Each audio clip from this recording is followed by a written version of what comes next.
We're back now with our debate fact check. Both candidates accusing each other of lying multiple times. ABC's Jon Karl is back. You were there at the debate hall. You're here. All right, do your thing. All right, there's no shortage of things to fact check from that debate. Let's begin with the question of Hillary Clinton's emails. Donald Trump made this extraordinary accusation. There has never been anything like this where emails and you get a subpoena, and after getting the subpoena, you delete 33,000 emails. Well, we rated that mostly true. In fact, Hillary Clinton did, or 33,000 of her emails were deleted just a week after she received a subpoena from the Congressional Committee investigating Benghazi.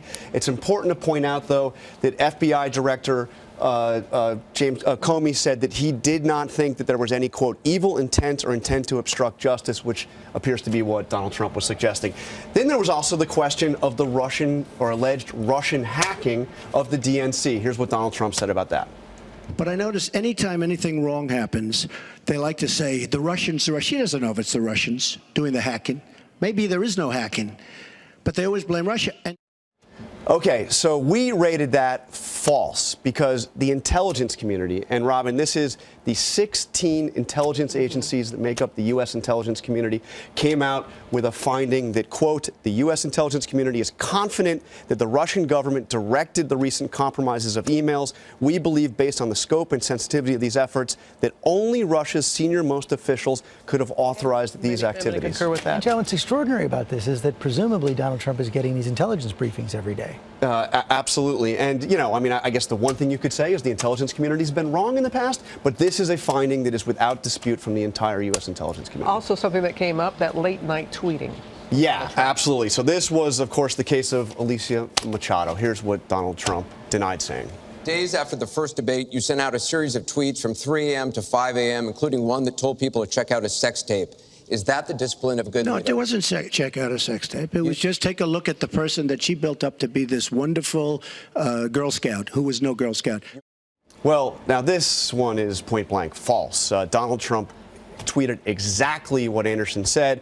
This was the actual tweet. Let's bring it up.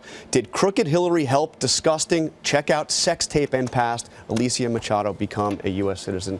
So, I mean, he said it word for word, and he said he didn't. He didn't do it. How about the Khan family? That was something that was brought up a few times. That was an extraordinary moment during this debate. Let's play what Donald Trump said. First of all, Captain Khan is an American hero. And if I were president at that time, he would be alive today.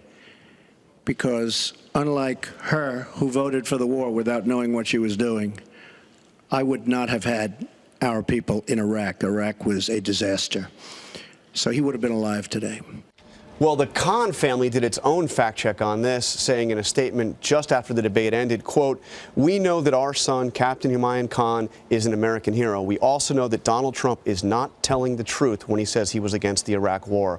Our son served this country with honor and sacrifice. The only thing Donald Trump sacrifices is the truth.